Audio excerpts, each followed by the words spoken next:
The first sign of trouble was not the email from Human Resources. It was the new coffee mug on my desk. Glossy white, giant logo, and a slogan that screamed, "We replaced you already." My old mug, chipped and honest, was gone.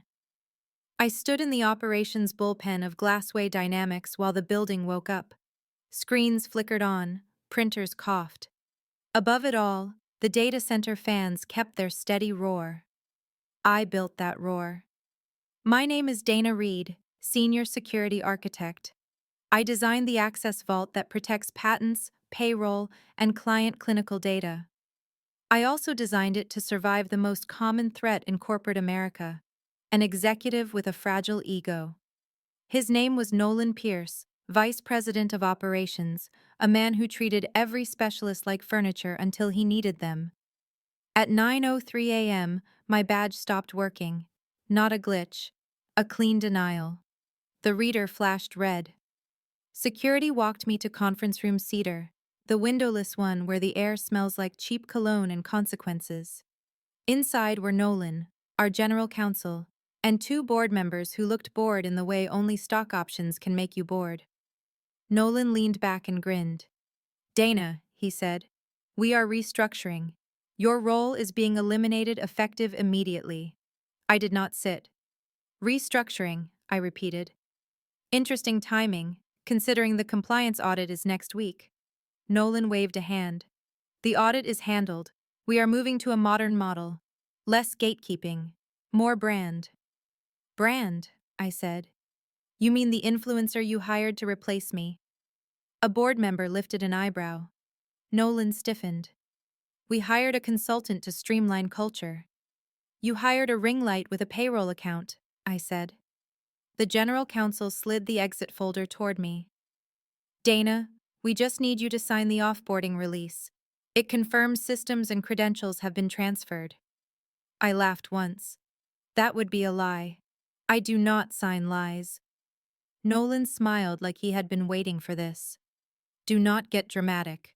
We already have your fingerprint." The board member on the right sat up. "What do you mean?" Nolan gestured, smug. "Your coffee mug. We can use that." Silence fell hard. "You just admitted an attempt to impersonate me, in front of the board, in front of legal," I said. "That is fraud."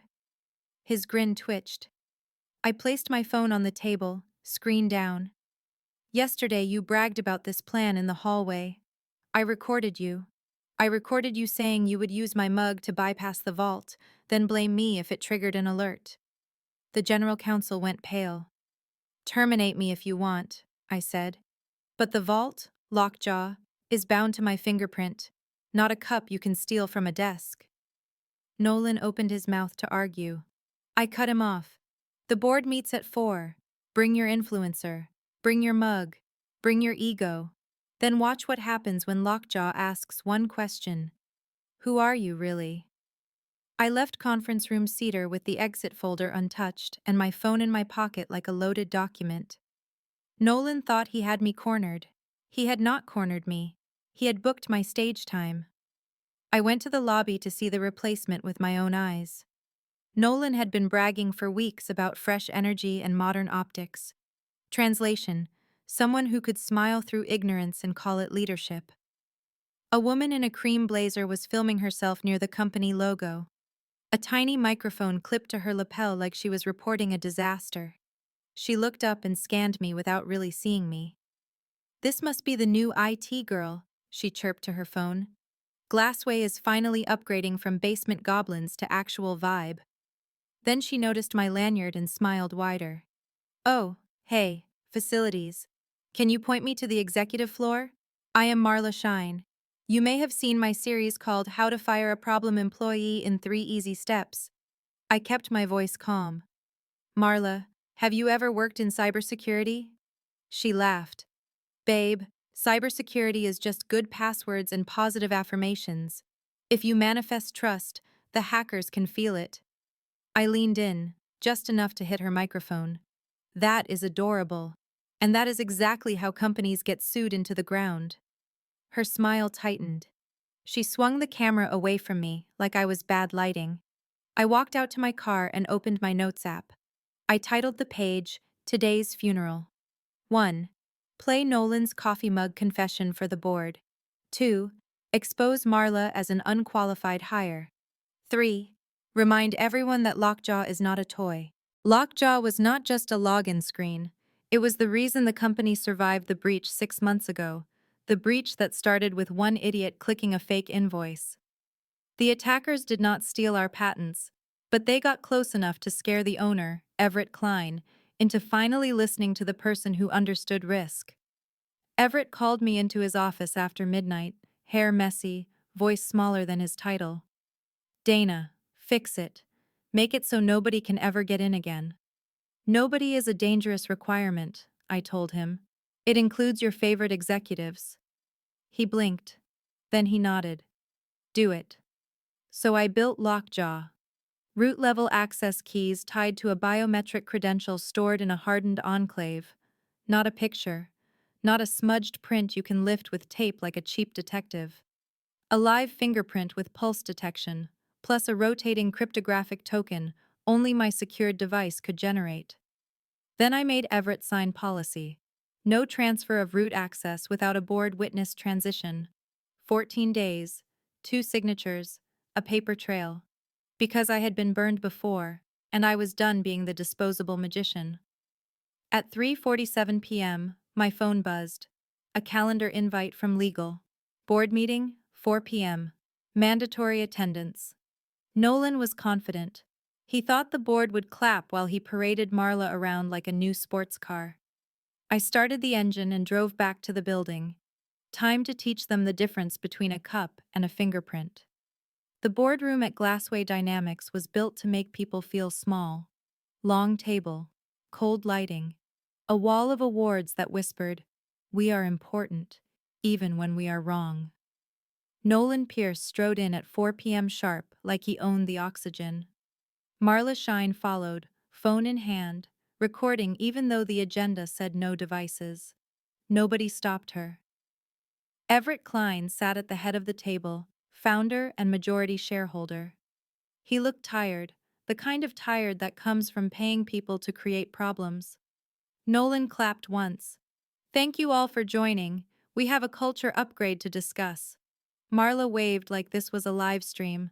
Hi everyone, excited to optimize your energy. Nolan launched into his pitch. Dana Reed has been blocking modernization. She clings to outdated controls. She creates fear. We are moving on. Moved on, I said. You deactivated my badge this morning. Standard offboarding, Nolan replied. Standard is a handover, I said. You skipped it because you wanted a shortcut. He smirked. Do not make this dramatic.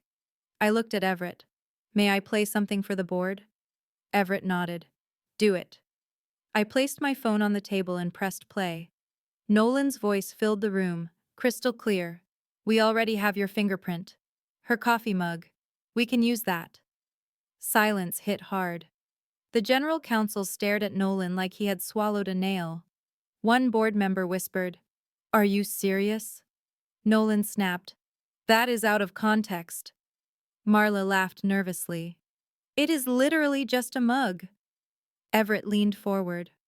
Nolan, did you plan to impersonate an employee to access controlled systems? Nolan lifted his chin.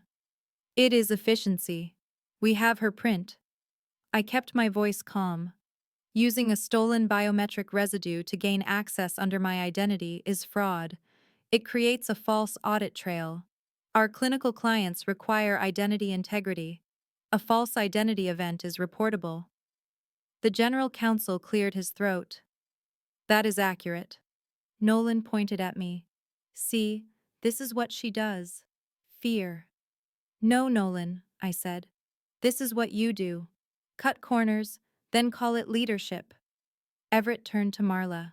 What are your qualifications? Marla smiled brightly. I have 2 million followers and a coaching certificate. One board member muttered, We are doomed. Nolan rushed in. She is a strategic hire, lower cost, better optics. I slid a packet across the table. Her contract raises cost. Bonus, filming budget, and a private office clause. You signed it, Nolan. Everett read for 3 seconds, then looked up, furious. You gave her a private office. Optics matter, Nolan said. Uptime matters, I replied. Everett stood. Nolan, unlock the vault right now. Show the board how easy it is with a mug. Nolan smiled, relieved. He moved to the wall terminal that controls lockjaw access. Marla lifted her phone to film. Nolan pressed his thumb to the scanner. Lockjaw chirped once and flashed red. Identity mismatch. Attempt logged. Nolan froze. I smiled slightly. That was attempt 1. And Lockjaw allows 3. Nolan recovered fast, the way mediocre men always do when reality embarrasses them. He laughed too loudly and slapped the terminal like it had attitude. Glitch, he said. Try again. Lockjaw did not glitch. Lockjaw judged. Nolan grabbed the glossy new mug and pressed it against the scanner like he was stamping a passport. Marla filmed, eyes bright. Lockjaw chirped. Liveness failed. Attempt logged. Attempt 2. Nolan turned red. Dana, enough. Come here and unlock it. You are making the company look ridiculous. I stayed seated. You are making the company look ridiculous, Nolan. You walked in here and admitted you planned to use a coffee mug to impersonate me. Nolan slammed his palm on the table. I will have you charged with sabotage. The general counsel spoke, voice tight. Nolan, stop. She has not touched any systems today.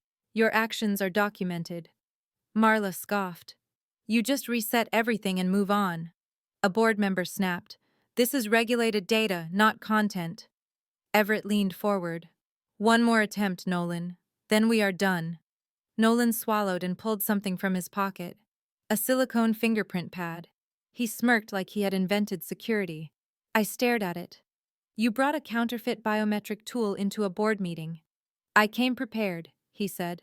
So did I replied. I tapped my phone. Another recording. I played the second clip. Nolan's voice, smug and casual. If she fights it, we use the mug, get in, transfer the keys, and blame the lockout on her. It will make her look unstable. Everett stood so fast his chair scraped. You planned to frame her. Nolan stammered. It is just talk. It is motive, I said. And now it is evidence. Nolan pressed the silicone pad to the scanner. Lockjaw went silent for a beat. Then the screen filled with a black banner. Fraud attempt detected. Escalation initiated. Compliance notified. Vault frozen for board review. Every phone on the table buzzed. The general counsel stared at his screen. Automated incident report. It is already logged. I slid one more page forward. The payment approval Nolan signed for Marla. A 6-figure fee, a filming stipend, and a line item called Brand Security Makeover. Everett read it, then looked up like he wanted to bite through steel. You fired Dana for cost, Everett said, and hired this for vanity. Marla opened her mouth, then closed it. Nolan stepped toward me, voice low and nasty. Fix it. Now. I did not flinch. I can unlock it. But if I do it while terminated, it becomes unauthorized access. That is fraud too. You just tried 3 different ways to commit it. Everett looked around the table. Dana is right. Nolan, sit down. Nolan did not sit. Everett snapped at security. Remove him. Security entered. Nolan tried to straighten his tie, like wardrobe could fix a felony. As he was guided to the door, he hissed, "This is not over."